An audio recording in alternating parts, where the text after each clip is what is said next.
सविस्तर बातम्यांना सुरुवात करूया। 14 जुलैला सुनील तटकरे आणि प्रफुल्ल पटेल यांनी मुख्यमंत्री देवेंद्र फडणवीस यांची भेट घेतली होती।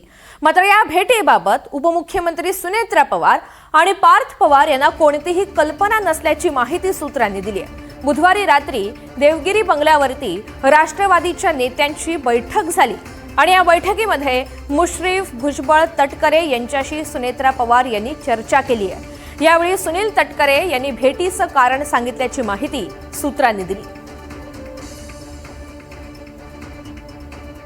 तर देवगिरीवर जी बैठक झालेली आहे त्या बैठकीची इनसाइड स्टोरी नेमकी काय पाहूयात। सुनेत्रा पवार यांच्याकडून तटकरेंना वर्षावरच्या बैठकीबाबत विचारणा करण्यात आली अशी माहिती सूत्रांनी दिली आहे। पक्षप्रमुख म्हणून भेटीची कल्पना मला नव्हती असं सुनेत्रा पवार म्हणाल्या। मतदारसंघ पुनर्रचना विधेयकाबाबत बैठकीमध्ये माहिती दिली असं तटकरे म्हणाले। शरद पवार यांचा पक्ष विधेयकाला पाठिंबा देण्याची शक्यता आहे। तटकरेंनी बैठकीमध्ये ही माहिती दिली। राष्ट्रवादीनं कोणताही वेगळा अर्थ काढू नये यासाठी बैठक बोलावली असंही सुनील तटकरे म्हणाले।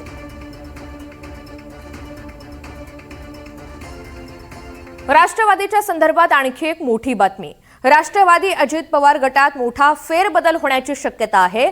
पक्षातील महत्त्वाच्या पदांवर नवीन नियुक्त्या जाहीर होण्याची दाट शक्यता आहे। प्रदेशाध्यक्ष पदावरून नव्या नावाची चर्चा सध्या सुरू आहे। प्रदेशाध्यक्ष पदासाठी अनिल पाटील, धनंजय मुंडे, माणिकराव कोकाटे यांची नावं चर्चेत आली आहेत अशी माहिती सूत्रांनी दिली। तर महिला प्रदेशाध्यक्ष पदाची जागा देखील रिक्त आहे आणि ती सुद्धा लवकरच भरली जाईल। यासाठी वैशाली नागवडे यांची महिला प्रदेशाध्यक्ष पदाची जबाबदारी त्यांना दिली।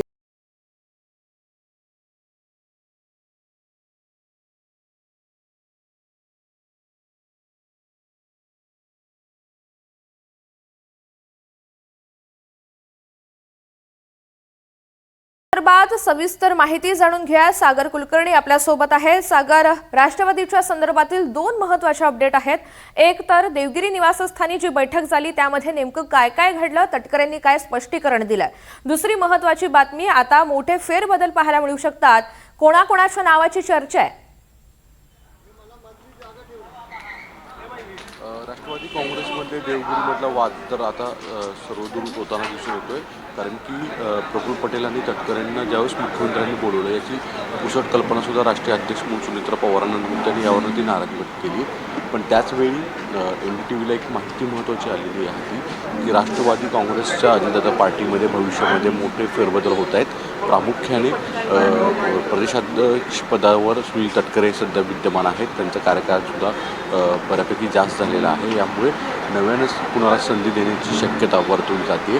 राष्ट्रवादीच्या वरिष्ठ सूत्रांनी ही माहिती दिलेली आहे। त्याचवेळी प्रदेशाध्यक्षपदासाठी अनिल पाटील, धनंजय मुंडे, माणिकराव कोकाटे अशासारख्या नावांची चर्चा सध्या सुरू आहे।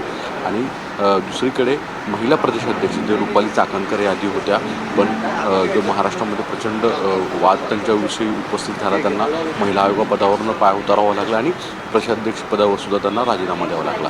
आतासुद्धा या महिला रिक्त एक प्रदेशाध्यक्ष पद आहे त्या पदावर सुद्धा उमेदवार आता नवीन चेहरा जे आहे ते वैशाली नागवडे यांना संधी मिळण्याची शक्यता आहे। वैशाली नागवडे पुण्यातून येतात ग्रामीणमधून, तिथून संधी दिली जाईल असं सांगितलं जातं। आणि बाकीचे इतर संघटनात्मक सुद्धा फेरबदल भविष्यामध्ये होतील अशी माहिती उपलब्ध होती आहे। पुढच्या काही दिवसांमध्येच हे फेरबदल होतील। जवळपास पुढच्या एका महिन्याभरामध्ये हे साधारणतः फेरबदल होतील असं सांगितलं जातं। आता नेमकं कुणावर डोक्यावर टांगती तलवार आहे, कारण की तटकरे आणि पवार कुटुंबियांमधला जो वाद आहे याच्यामध्ये वारंवार नवनवीन घटना घडत आहेत। यामुळे तटकरेंच्या ऐवजी अन्य चेहरा दिला जातोय का याविषयी सुद्धा जोरदार चर्चा आता NCPच्या राजकीय वर्तुळात रंगू लागलेली आहे। निश्चित कुणाच्या नावावर शिक्कामोर्तब होतं हे पाहणं निश्चितच महत्त्वाचं असेल। सागर, धन्यवाद सविस्तर माहितीसाठी।